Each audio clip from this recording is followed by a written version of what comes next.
하나님의 말씀은 마가복음 11장 20절에서 25절의 말씀입니다. 저희가 아침에 지나갈 때 무화과나무가 뿌리로부터 마른 것을 보고 베드로가 생각이 나서 여짜오되 라삐여 벗소서 저주하신 무화과가 나무가 말랐나이다. 예수께서 대답하여 저에게 이르시되 하나님을 믿으라. 내가 진실로 너에게 이르노니 누구든지 이 산더러 들리어 바다에 던주라 하여 그 말하는 것이 이룰 줄을 믿고 마음에 의심치 아니하면 그대로 되리라. 그러므로 내가 너에게 말하노니 무엇이든지 기도하고 구하는 것은 받은 줄로 믿으라. 그리하면 너에게 그대로 되리라. 서서 기도할 때 아무에게나 혐의가 있거든 용서하라. 그리하여 하늘에 계신 너희 아버지도 너희 허물을 사하여 주시리라 하셨더라. 아멘. 할렐루야. 저희 평강의 복을 기원하는 마음으로 샬롬 인사 나누시기 바랍니다. 샬롬. 샬롬. 수요일 새벽 기도에 잘 나오셨습니다. 오늘 수요 예배가 저녁 7시 반에 본당에서 드려지게 되겠습니다. 오늘 본 말씀은 예수님께서 믿음에 관하여 우리에게 말씀해 주시는 귀중한 말씀입니다. 하나님께서 우리에게 바라시는 것이 있다면 우리 믿음이 성장하는 것, 우리 믿음이 강건해지는 것, 우리 믿음이 견고하고 탄탄해서 그 믿음으로 세상을 이며 살아가기를 하나님은 원하십니다. 믿음이 무엇인가? 믿음이 무엇인가를 22절이 밝혀주고 있죠. 22절 말씀 같이 읽겠습니다. 시작. 예수께서 대답하여 저에게 이르시되 하나님을 믿으라.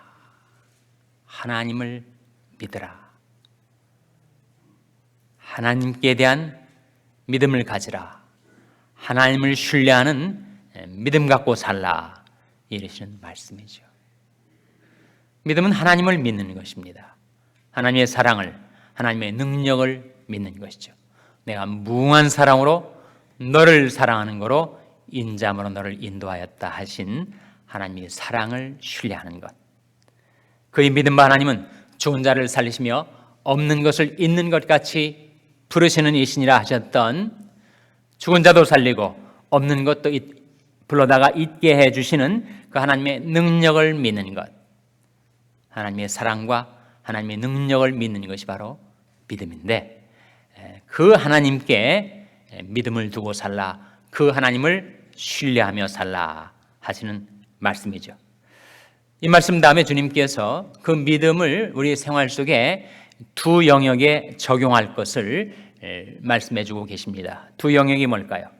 하나는 언어 생활, 다른 하나는 기도 생활입니다. 먼저 언어 생활 23절 같이 읽겠습니다. 시작. 내가 진실로 너에게 이르노니 누구든지 이 산더러 들리어 바다에 던주라 하며 그 말하는 것이 이룰 줄 믿고 마음에 의심치 아니하면 그대로 되리라. 이 말씀은 기도에 관한 말씀이 아닙니다. 이 말씀은 우리의 언어에 관한 말씀이에요. 과연 나는 믿음의 언어를 가지고 살아가고 있는가? 내가 말을 할 때 그 말대로 이루어질 것을 믿는 믿음 갖고 살아가는가? 주님께서는 한 본을 object lesson, 실물 교육을 주신 바가 있습니다. 바로 무화과나무가 잎만 무성하고 열매를 맺지 못했을 때 앞으로 영원히 내게서 사람들이 열매를 얻지 못하리라 말씀하신 거예요. 기도하신 것이 아니라 저희들이 보는 데서 말씀하신 것이었습니다.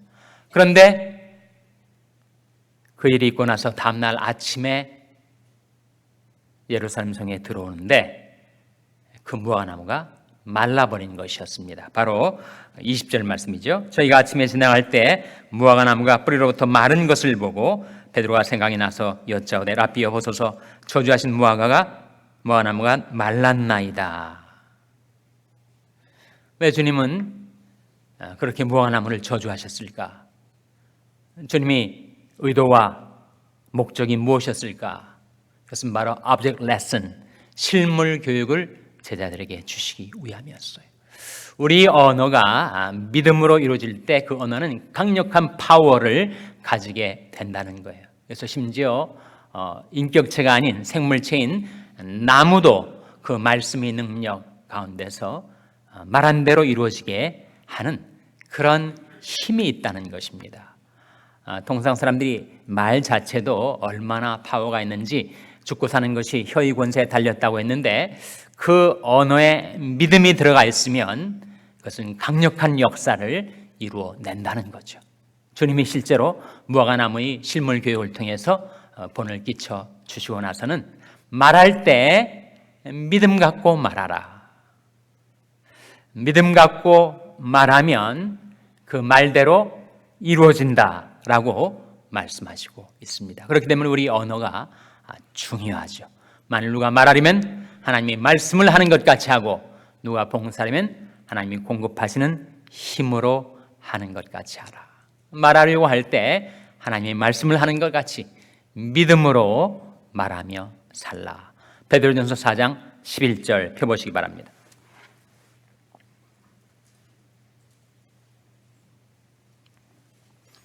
베드로전서 4장 11절은 신약성경 380면입니다. 베드로전서 4장 10절 11절 말씀. 베드로전서 4장 11절입니다. 같이 읽겠습니다. 시작. 만일 누가 말하려면 하나님의 말씀을 하는 것 같이 하고 누가 봉사하려면 하나님이 공급하시는 힘으로 하는 것 같이 하라. 이는 범사의 예수 그리스도로 말미암아 하나님의 영광을 받으시게 하려 함이니 그에게 영광과 권능이 세세뭉토록 있느니라. 아멘. 그래서 말하려 할 때 믿음으로 말하라. 믿음대로 행하는 언어에는 파워가 담겨져 있어서 그 말한 대로 이루어질 것이다. 실제로 주님은 그것을 인간적으로 불가능한 일에 적용을 하시면서 누구든지 산더러 들려 바다에 던주라 하며 그 말하는 것이 이를 줄 믿고 마음에 의심치 아니하면 그대로 되리라. 그렇게까지 말씀을 하신 것입니다. 두 번째 영역은 기도죠. 기도 24절 말씀 같이 읽겠습니다. 마가복음 11장 24절 말씀 같이 읽겠습니다. 시작. 그러므로 내가 너에게 말하노니 무엇인지 기도하고 구하는 것은 받은 줄로 믿으라. 그러면 너에게 그대로 되리라. 이 말씀에 우리가 주목하고자 하는 것은 받은 줄로라는 시제입니다. 받을 줄로가 아니라 받은 줄로라고 나와 있죠. 우리가 믿음 갖고 기도하면 하나님이 구원 계획에 있어서 이미 받은 줄로 응답이 작정된 것으로 믿고 기도하라 하는 겁니다. 이것은 기도에 관한 거예요. 그러므로 내가 너에게 말하니 무엇인지 기도하고 구하는 것은 받은 줄로 믿어라. 여러분 그렇게 기도하십니까? 기도할 때 하나님이 나를 불쌍히 여기셔서 나의 기도를 듣고 계시고 하나님께서는 무슨 일도 행하실 수 있는 하나님, 무소불능하셔서 무슨 경영이든지 못 이루실 것이 없으신 전지전능하신 하나님께 내가 믿음으로 기도하니까 이것을 내가 이미 받은 줄로 믿고 기도하는가? 거기에 기도 응답이 비밀이 있습니다. 그러면 내가 너에게 말하니 무엇인지 기도하고 구하는 것은 받은 줄로 믿으라. 그러면 너에게 그대로 되리라. 그래서 우리 삶은 하나님을 신뢰하는 믿음 갖고 살아서 언어 생활, 기도 생활에 다 그 믿음을 적용할 때 놀라운 역사가 이루어진다고 약속하고 계신 것입니다. 한 가지 조건이 있어요. 그렇게 말하고 기도할 때 이것 한 가지는 해결하고 말하고 기도하라. 25절 말씀이죠. 같이 읽겠습니다. 25절 말씀 시작. 서서 기도할 때 아무에게나 혐의가 있거든 용서하라. 그리하여야 하늘에 계신 너희 아버지도 너희 허물을 사하여 주시리라 하셨더라. 만일 우리가 용서치 못하는 마음을 품고 말하고 기도하면 그 성취가 지연된다는 거예요.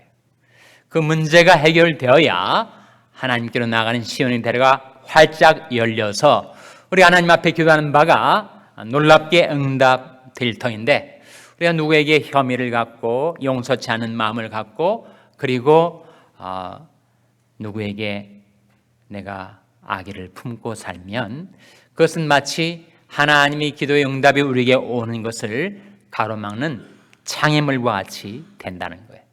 그래서 나와 내 자녀들을 위해서라도 우리는 우리 마음속에 누구를 용서치 않는 마음을 해결해야 우리는 하나님께 드리는 기도가 놀랍게 응답이 주어진다는 것입니다. 살아계신 하나님을 신뢰하는 가운데 저와 여러분, 우리 언어 생활과 기도 생활 속에 우리가 믿음으로 행하고, 그리고 너 선한 마음 가진 자 남 용서하며 살아라.